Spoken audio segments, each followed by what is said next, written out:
Wazkuru, dan ingatlah kalian, ya, orang mukmin, iz antum, tak kala antum, kalian kaum muhajirin, qalilun, berjumlah sedikit, mustad'afun, ya, sebagai orang-orang yang lemah, tertindas, fil ardi,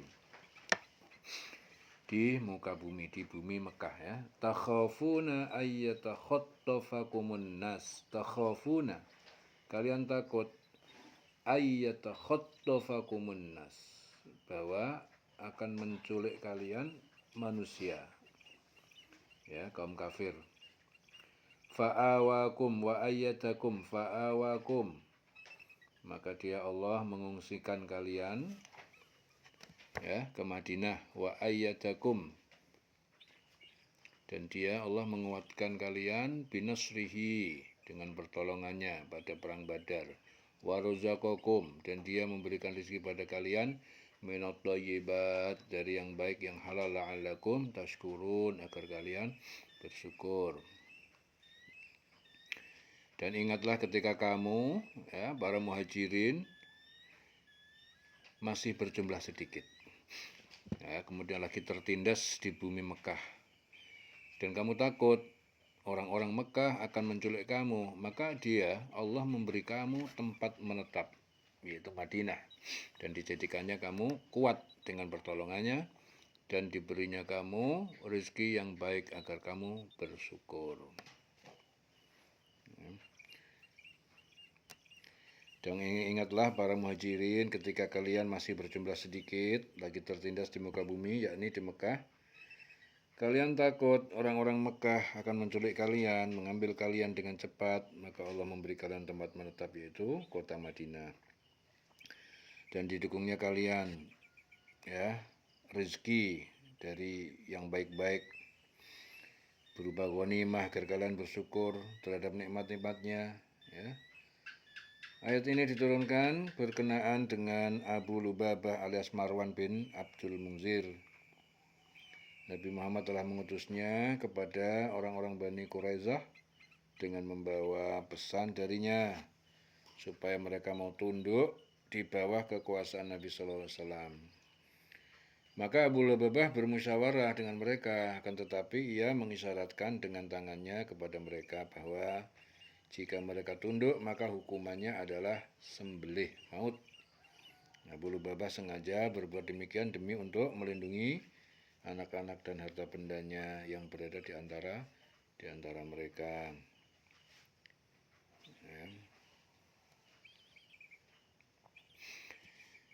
Ya ayyuhalladzina amanu la takhunullaha, hai orang-orang yang beriman, la takhunullaha, janganlah kalian berkhianat kepada Allah, war rasul, dan rasul.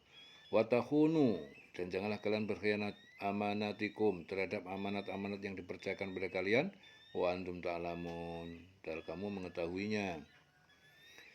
Wahai orang yang beriman, janganlah kamu mengkhianati Allah dan Rasul, dan juga janganlah kamu mengkhianati amanat yang dipercayakan kepada kamu, sedang kamu mengetahuinya. Di sini Zuhri mengatakan bahwa ayat ini diturunkan berkenaan dengan Abu Lubabah bin Abdul Munzir pada saat terjadi perang Quraisyah. Ia diutus Rasulullah sebagai mata-mata Bani Quraisyah. Namun setelah tiba di tempat Bani Quraisyah, ia membocorkan semua rencana Rasul, yaitu semua orang Bani Quraisyah akan diserang setelah dikepung selama 21 malam. Ya, ini akhirnya Allah menurunkan ayat ini, wahai orang yang beriman, janganlah kamu mengkhianati Allah dan Rasul, dan juga janganlah kamu mengkhianati amanat yang dipercayakan kepada kamu, sedang kamu mengetahuinya. Wa'alamu, dan ketahuilah, annama, sesungguhnya, amwalukum, harta kalian, wa auladukum, dan anak-anak kalian, fitnatun, adalah fitnah, cobaan. Wa annallah, dan sesungguhnya Allah, indahu ajrun adim, di sisinya ada pahala yang besar. Dan ketahuilah bahwa hartamu dan anak-anakmu itu hanyalah sebagai cobaan, dan sesungguhnya di sisi Allah ada pahala yang besar. Ya ayyuhalladzina amanu, wahai orang-orang yang beriman, In tattaqullaha, jika kalian bertakwa kepada Allah, yaj'al lakum furqanan, maka dia Allah memberikan untuk kalian furqanan, furqan, pembeda antara benar dan batil. Wa yukaffir ankum, dan dia Allah menghapuskan dari kalian sayiatikum, kesalahan-kesalahan kalian, wa yaghfir lakum, dan dia memberi ampunan kepada kalian. Wallahu dzul fadlil azim, dan Allah mempunyai anugerah yang besar. Wahai orang yang beriman, jika kamu bertakwa kepada Allah, niscaya dia akan memberikan furqan, yaitu kemampuan membedakan antara yang hak dengan yang batil kepadamu, ya, dan menghapus segala kesalahanmu dan mengampuni dosa-dosamu. Allah memiliki karunia yang besar. Wa id yamkuru bikal ladzina kafaru, wa id yamkuru, dan ingatlah, yamkuru bika, ya, alladzina kafaru, itu orang-orang kafir Quraisy yang merencanakan tipu daya terhadap kamu, yamkuru bika, liusbituka, untuk mereka menahanmu, au yaktuluka, atau mereka membunuhmu, au yukhrijuka, atau mereka mengusirmu dari Mekah, wayam kuruna, dan mereka berbuat tipu daya untukmu, wayam kurullah, dan Allah ya membalas tipu daya pula, wallahu khairul makirin, dan Allah adalah sebaik-baik pembuat tipu daya. Dan ingatlah ketika orang-orang kafir Quraisy memikirkan tipu daya terhadapmu, ya, terhadap Nabi Muhammad, untuk menangkap dan memenjarakanmu atau membunuhmu atau mengusirmu. Ya, mereka membuat tipu daya dan Allah menggagalkan tipu daya itu. Allah adalah sebaik-baik pembalas tipu daya. Di sini Ibnu Abbas mengatakan bahwa suatu malam beberapa kafir Quraisy Mekah bermusyawarah untuk bertindak terhadap Rasulullah SAW. Malam itu mereka akan menculik beliau, akan menculik Nabi Muhammad. Allah pun memberitahu Rasul agar segera berhijrah bersama Abu Bakar ke Madinah. Kemudian Ali bin Abi Thalib diperintahkan untuk tidur di kamar Rasul. Para penculik dari kaum Quraisy kecewa karena yang mereka jumpai adalah Ali, bukan Rasul. Rasul pun selamat memasuki kota Madinah. Atas kejadian itu, kemudian turun ayat ini. Dan ingatlah ketika orang-orang kafir Quraisy memikirkan tipu daya terhadap Muhammad untuk menangkap dan memenjarakanmu atau membunuhmu atau mengusirmu. Mereka membuat tipu daya dan Allah menggagalkan tipu daya itu. Allah adalah sebaik-baik pembalas tipu daya. Wa idza tutla 'alaihim ayatuna, dan ketika dibacakan kepada mereka, orang kafir Mekah, ayatuna, ayat-ayat kami, Al-Qur'an, qalu, mereka berkata, qad sami'na. Ya, jadi yang berkata itu Nadar bin Haris, ya. Qad sami'na, sungguh kami telah mendengar, lau nasya'u, jika kami menghendaki, laqulna, nah, tentu kami dapat berkata mislah hadza, seperti ini, seperti Al-Qur'an. In hadza illa asatirul awwalin, ini hanya dongeng-dongeng al-awwalin, orang-orang terdahulu. Dan apabila ayat-ayat kami dibacakan kepada mereka, mereka berkata, sesungguhnya kami telah mendengar ayat-ayat seperti ini. Jika kami menghendaki, niscaya kami dapat membacakan yang seperti ini. Ya, Al-Quran ini tidak lain hanyalah dongeng-dongeng orang-orang terdahulu. Di sini Sa'id bin Zubair mengatakan bahwa suatu ketika itu Rasulullah memutuskan hukum bunuh bagi mereka yang melakukan kejahatan di perang Badar.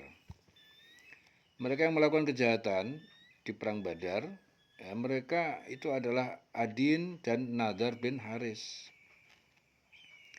Namun Miqdad berkeberatan atas keputusan Rasul itu. Ia berkata, Rasul, Nadar ini tawananku.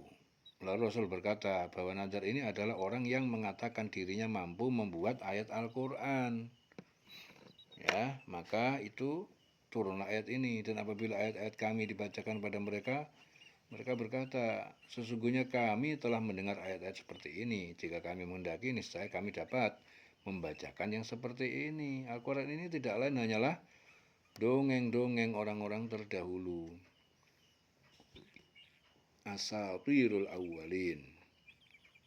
Wa idh qalu, tak kala orang-orang musyrik itu berkata, Allahumma ya Allah in kana hada, jika ini yang dibawa Muhammad ya adalah huwal haqq, benar diturunkan, min indik, dari sisimu, fa'amtir alaina, maka hujanilah atas kami, hijaratan, dengan batu, minas sama, dari langit, awi'tina, atau datangkan kepada kami, bi'adzabin alim, dengan siksaan yang pedih. Ya.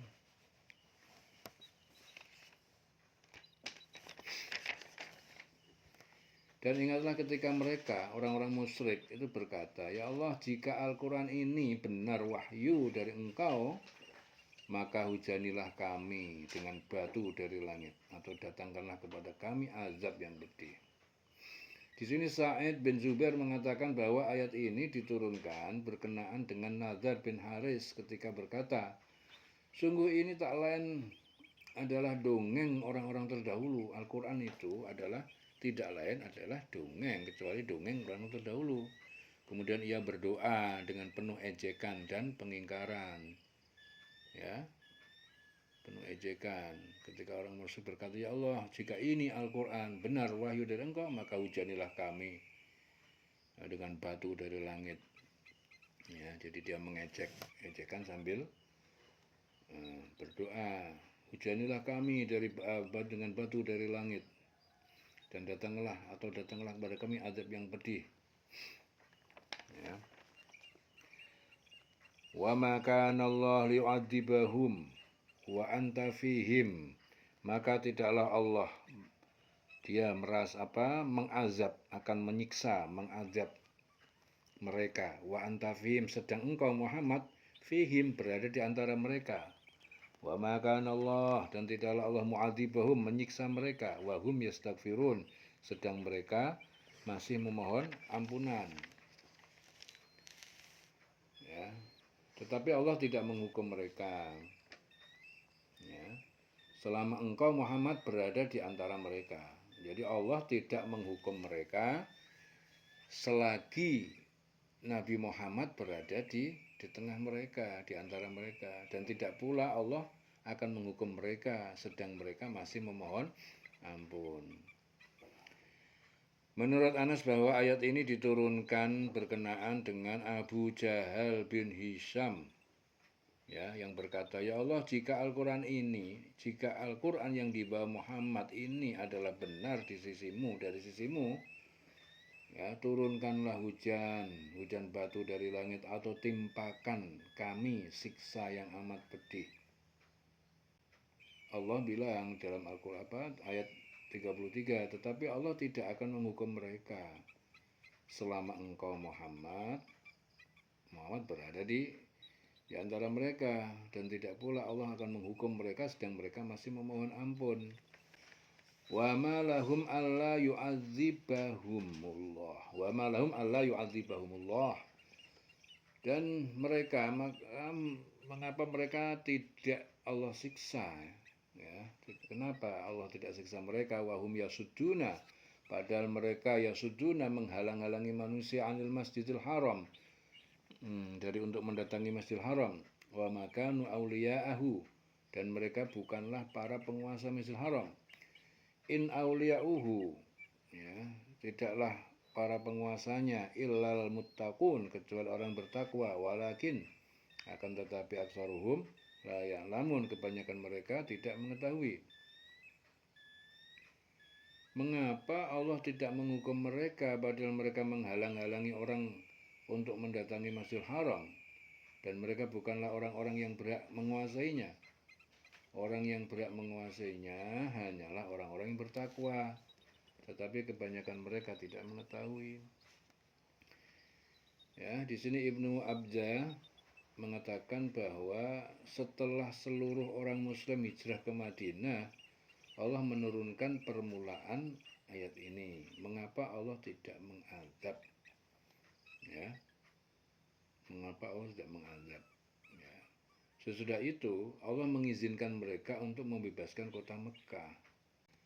Dan mengapa Allah tidak menghukum mereka padahal mereka menghalang-halangi orang untuk mendatangi Masjidil Haram, dan mereka bukanlah orang-orang yang berhak menguasainya.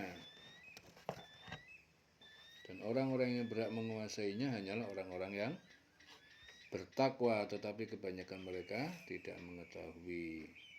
Dan sungguh keadaan mereka seperti sekarang ini layak ditimpakan azab, sebab mereka telah berani merintangi manusia yang hendak mendatangi Masjidil Haram sebagai tempat yang tidak boleh dijadikan ajang peperangan. Namun Allah masih tetap menangguhkan siksa itu, sebab dalam ilmunya yang dirahasiakan itu akan banyak dari kalangan mereka orang-orang yang kelak beriman. Hanya saja dengan perbuatan itu mereka bukan lagi sebagai pembela masjid yang dimuliakan Allah, karena mereka telah mengotori kesuciannya dengan paham-paham syirik yang ada sebelum Islam. Sementara di sana masih ada kalangan yang dengan sungguh-sungguh mempertahankan kesucian masjid itu, yaitu orang-orang mukmin yang taat kepada Allah. Akan tetapi kebanyakan orang yang menyekutukan Allah itu tidak mau memahami agama dan mengerti kedudukan masjid itu di sisi Allah. Ya, walakinna aktsarahum la ya'lamun. Ya, tetapi kebanyakan mereka tidak mengetahui. Wa ma kana sholatuhum 'indal bait, wa ma kana, dan tidak lain sholatuhum, salat mereka 'indal bait, di sekitar rumah Baitullah Ka'bah, illa mukaan, kecuali berupa siulan, mukaan, wa tasdiyah, dan tepuk tangan. Fadzuqul adzab, maka rasakanlah adab bima kuntum takfurun, karena apa yang kalian ingkari, kufur. Dan sholat mereka di sekitar Baitullah itu tidak lain hanyalah siulan dan tepuk tangan, maka rasakanlah adab disebabkan kekafiran itu. Ya, di sini Ibnu Umar mengatakan bahwa ayat ini diturunkan berkenaan dengan kebiasaan kaum Quraisy bertawaf di Baitullah sambil bertepuk tangan dan bersiul-siul pada zaman sebelum lahirnya Islam. Ya. Innalladzina kafaru, sesungguhnya orang-orang yang kafir, yunfiquna, mereka akan menginfakkan amwalahum, harta-harta mereka, liyasuddu, untuk menghalangi manusia an sabilillah, dari jalan agama Allah. Fasayunfiqunaha, ya, maka mereka terus menginfakkan harta mereka, summa, kemudian takunu, ya, jadilah pada akhirnya alaihim, atas mereka, hasratan, penyesalan, summa yuglabun, kemudian mereka dikalahkan. Walladzina kafaru, dan orang-orang yang kafir, ila jahannama, kepada neraka jahanam, yuhsyarun, mereka dikumpulkan. Sesungguhnya orang-orang yang kafir itu menginfakkan harta mereka itu untuk menghalangi orang-orang dari jalan Allah. Mereka akan terus menginfakkan harta mereka, kemudian mereka akan menyesal sendiri, dan akhirnya mereka akan dikalahkan, ya, ke dalam neraka jahanam, tempat orang kafir itu dikumpulkan. Liyamizallahul khabisa, karena Allah hendak memisahkan, liyamizallahu al khabisa, yang buruk, yang kafir musyrik itu, minat thayyib, dari yang mukmin. Wa yaj'alal khabisa, dan dia Allah menjadikan al-khabisa, yang buruk, ba'dahu ala ba'din, sebagian di atas sebagian yang lain, fayarkumahu, lalu ia menumpukkan sebagian atas sebagian yang lain, jami'an, semuanya, fayaj'alahu, dan dia menjadikan semuanya itu fi jahannam, di dalam neraka jahannam. Ulaika humul khasirun, mereka itulah orang-orang yang merugi. Agar Allah memisahkan golongan yang buruk dari yang baik, dan menjadikan golongan yang buruk itu sebagiannya di atas sebagian yang lain. Lalu semuanya dijumpukkannya dan dimasukkan ke dalam neraka jahanam. Mereka itulah orang-orang yang rugi. Hakam bin Utaibah mengatakan bahwa kedua ayat ini tadi diturunkan sehubungan dengan Abu Sufyan yang menyumbangkan biaya perang Badar kepada kaum musyrikin. Ia memberikan bantuan sebanyak 40 uqiyah kilogram emas, ya. Juga sebagai penegas bahwa semua cara kaum musyrikin tak akan mampu menggoyahkan perjuangan muslimin. Nah, maka turunlah ayat ini tadi. Sesungguhnya orang-orang kafir itu menginfakkan harta mereka untuk menghalangi orang dari jalan Allah. Dan ayat berikutnya juga agar Allah memisahkan golongan yang buruk dari yang baik, menjadikan golongan yang buruk itu sebagian di atas yang lain, lalu semuanya ditumpukan dalam neraka. Ulaikumul khasirun, ya, mereka itu adalah orang yang merugi. Qul lilladzina kafaru, katakan Muhammad kepada orang-orang yang kafir, ya, Abu Sufyan dan kawan-kawannya, iyan tahu, jika kalian berhenti dari kekafiran dan memerangi Nabi, yughfar lahum, maka diampuni bagi mereka, maqad salaf, apa dari dosa yang telah berlalu. Wa iya'udu, dan jika mereka kembali memerangi Nabi, faqad madat sunnatul awwalin, maka sungguh berlalu bagi mereka sunnah hukum Allah untuk orang-orang yang terdahulu yang dibinasakan.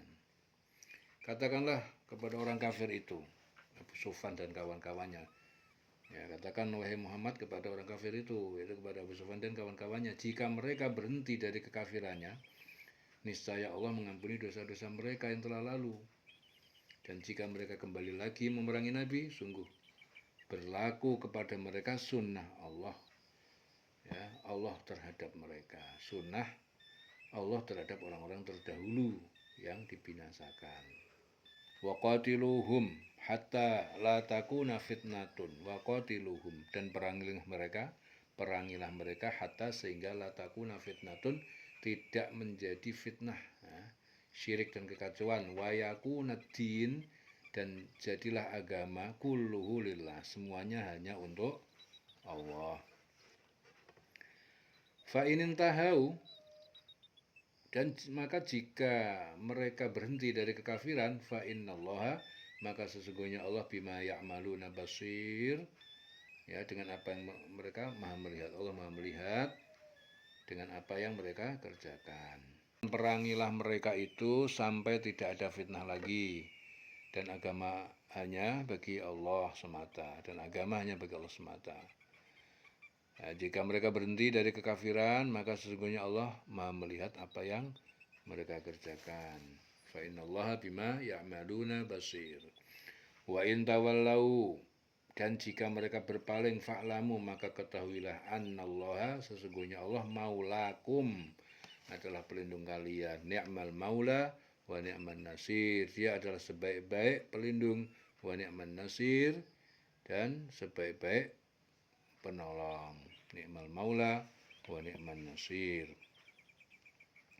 Dan jika mereka berpaling, maka ketahuilah bahwa sesungguhnya Allah pelindungmu, dan dia adalah sebaik-baik pelindung dan sebaik-baik penolong. Di sini Urwah bin Zubair mengatakan bahwa kedua ayat ini diturunkan sebagai perintah kepada Rasulullah agar segera bertindak menghancurkan kaum musyrikin. Mereka selalu mengganggu dan menfitnah kaum muslimin serta menghalang-halangi perkembangan dakwah Islam. Maka turunlah ayat ini tadi, perangilah mereka sampai tidak ada lagi fitnah dan agama hanya bagi Allah semata. Jika mereka berhenti dari kekafiran, maka sesungguhnya Allah maha melihat apa yang mereka kerjakan. Dan jika mereka berpaling, maka ketahuilah bahwa sesungguhnya Allah pelindungmu, dia sebaik-baik pelindung dan sebaik-baik penolong. Ni'mal maula wa ni'man nasir, ya, diulang selawat ya.